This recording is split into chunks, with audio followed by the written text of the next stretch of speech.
Hello, and welcome to this bonus episode of History and Film.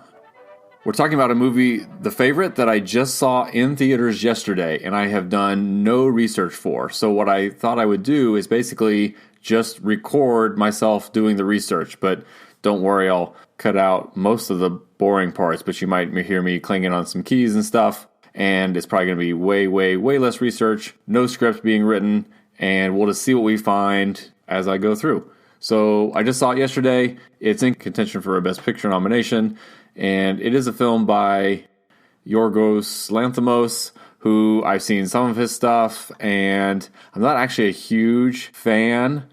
I saw The Lobster from last year or the year before, and I can kind of appreciate it for being different, but it's almost just kind of too weird, but whatever. And then Dogtooth, I didn't like at all, but I'd be curious to revisit it now that I've seen a few Lanthimos movies, and maybe it just hit me so off guard that I really had no idea what I was getting into, whereas I went in watching The Favorite expecting weird, and it was kind of interesting seeing the audience.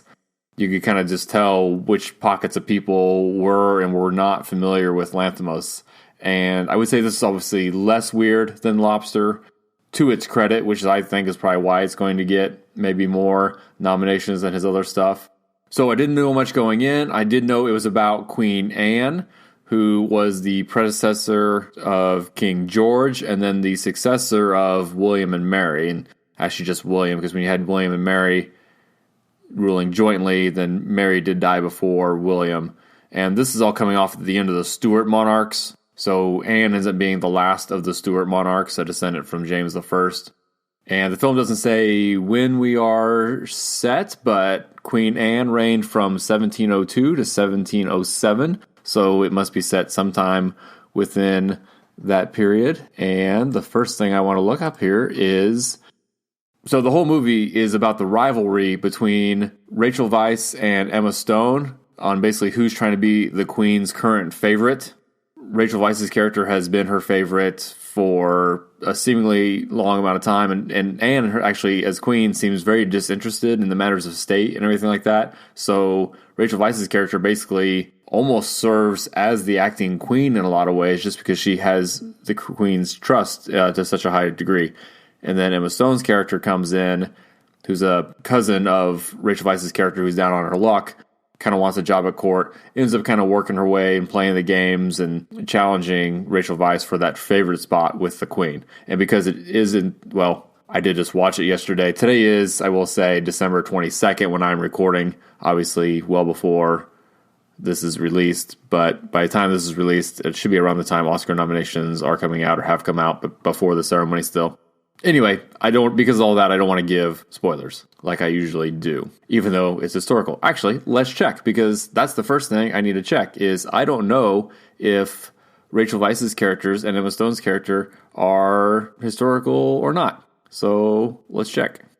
Yes, so very interesting. Rachel Weisz plays Sarah Churchill on Wikipedia here. I think they called her Sarah Freeman or Well, I could probably check that too. I was thinking that wasn't the same last name as they used in the movie. Maybe, I don't know, that's what it says on the film's Wikipedia page too. But yes, this is a real character. Sarah Churchill, the Duchess of Marlborough, which is what she goes by in the film. Yeah, interesting. So I'm just looking through. This does seem to be a pretty accurate depiction of who this person was. A close, very close friend of the Queen who had a lot of power and made her someone you did not want to have against you at court. Okay, Emma Stone's character, Abigail, does seem to have existed as well. Now, there's even a section on the real Abigail Masham's Wikipedia page called Favorite, but of course I don't know if that section was just recently added due to the name of the film being Favorite. But yes, it does look like the Abigail character became the Queen's favorite after Sarah, Rachel Weisz's character, had fallen out of favor with the Queen. So there is definitely a seed of truth to this little... It might be a little strong to call it a love triangle, but honestly, it's a bit of a love triangle between these three women, one of whom's the Queen, and the other two women who are cousins, and again, were cousins in real life, it appears, vying for her favor. Very interesting. So again, normally here I would recap the whole movie. I don't want to go point by point and do that here, But suffice it to say, it's just kind of a constant one-upping and backstabbing between the two women and just kind of trying to throw each other under the bus in the eyes of the queen and going back and forth. It's a dark comedy, very much like Lobster was, the other Lanthimos film. Very cool that he took his style and gave it this historical setting with a real-life story, but it still has his dark sense of humor with just this kind of weird bizarreness, but it seems to fit the personality of Queen Anne, at least as she's depicted in the movie. So the two favorites don't necessarily have historical significance outside of their relationship with the Queen. So basically, let me just use this opportunity to talk about Queen Anne. So I mentioned Queen Anne was succeeded by George I, basically because she didn't have an heir, so it went back up, the family tree to another descendant of James I, who ended up being her distant cousin, George I of Hanover. So you switch from the Stuart kings to the Hanoverian kings. But what's interesting, and the movie does talk about this too, in the movie, and I had never heard this, Anne mentions having 17 pregnancies and no surviving children. The haunting phrase in the film is, "Some were born as blood." And again, on the Wikipedia page, which I understand could have been edited by someone having seen this movie, but I don't necessarily have strong reason to believe that's the case, but it does list 17 pregnancies of Queen Anne with quite a bit of detail as far as birth date, if applicable. Many of them were actually buried. It says several here were actually, some were miscarriages, of course, but others are stillborn kids, others that lived even a year or two. And just heartbreaking. And now in the movie, she has 17 rabbits, which at first we just think it's this odd quirk of this rather immature middle-aged woman who just has these pet rabbits. But we learn about the halfway point of the movie that they represent her 17 pregnancies, and it's a way for her to kind of have her children around her. Yeah, the Wikipedia page doesn't seem to mention anything about rabbits. That doesn't mean she didn't actually have rabbits. And even if she didn't, it's a very cool touch to add to the film. And if she did have them, all the more heartbreaking. Okay, so I think with the Shakespeare in Love episode and the Three Musketeers episode, we did already get into Elizabeth I not having any heirs, and so it jumped over to her distant cousin, James VI of Scotland, who became James I of England. He was succeeded by his son Charles I, who was beheaded by Oliver Cromwell's crew in the English Civil War.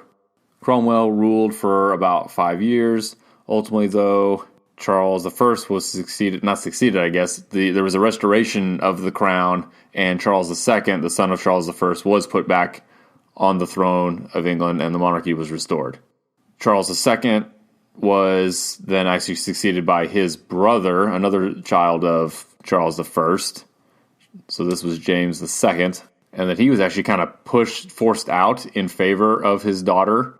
Again, a lot of the tensions left over from the whole Civil War thing with the Cromwell types still weren't necessarily really happy with the monarchy, it would seem. Although then, they kind of pushed for Mary to come in. And then Anne became queen in 1702 when she was 37 years old.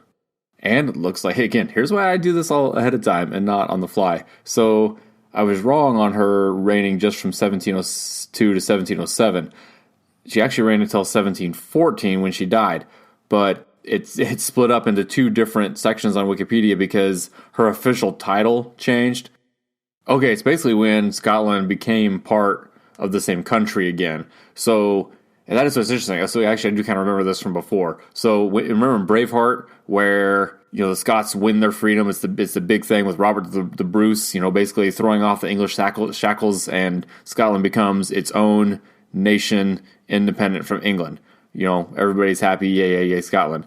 And then jump forward to when James I became king of both Scotland and England when Elizabeth died. So he was already the king of Scotland as King James.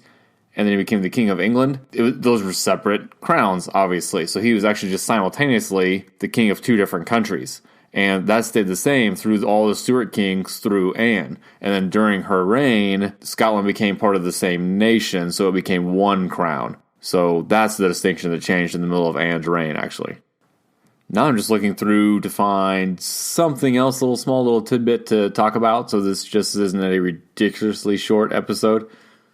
And okay, here's one. Her husband. So her husband isn't in the movie. Prince George of Denmark, it says, and it says he died in 1708. So the movie must be set sometime after that, because he's never even mentioned within the context of the movie, and she dies in 1714. So it's in the window from after the death of her husband in 1708 to before her death in 1714. So we're right there in that window. And I guess I could probably narrow it down even more by looking at when those two women were there. But that's pretty, gives us a pretty good idea of that window there. And let's look at, I wouldn't say she has mental health issues in the film. It's more of just, I guess what we would call today affluenza. She just seems completely overwhelmed by anything other than constantly being pampered. Says she was immediately popular with her people. There's a little bit of a rivalry with the Dutch at this time. And even, we talk about William and Mary. William had ties to Holland, and she seems to have making a point to basically say we're not going to be subject to the whims of Holland and the Netherlands. Says here she actually was very interested in the affairs of state, which would be actually different than what we saw in the movie, where it seems like, not that she couldn't care less, but she's got gout and stuff and just seems to be too overwhelmed, and she kind of likes that Sarah just takes care of all that stuff for her, but she does still care what the people think of her and does still attend parliamentary sessions where she does kind of make decisions, even if those decisions were actually made by Sarah behind the scenes, and she's kind of pushing the queen to do what she wants. It says here she did have gout and had to go around in a wheelchair at times, again, just like we saw in the movie. So as bizarre as this movie was, it actually seems to have been eerily accurate. The only thing is, I'm just looking for anything about Anne's personality. That'd be kind of the big final piece to figure out what's fantasy and what's reality. I don't see anything about mental illness or depression, or even just immaturity in general. Now, here's what's interesting. This actually has a quote from Sarah, the Duchess Marlborough, who kind of talked crap on Anne in her own memoirs. Calls her weak, and while she was not a fool, she definitely would not be called wise. And here's the key phrase: being very ignorant, very fearful, with very little judgment. And kind of goes on to talk about why she might have meant well. She just didn't surround herself with the best people. But again, that's a potentially biased against her source. It also talks about how a lot of accounts of her could have been tainted by misogyny, men who just didn't feel they should have to be under a queen.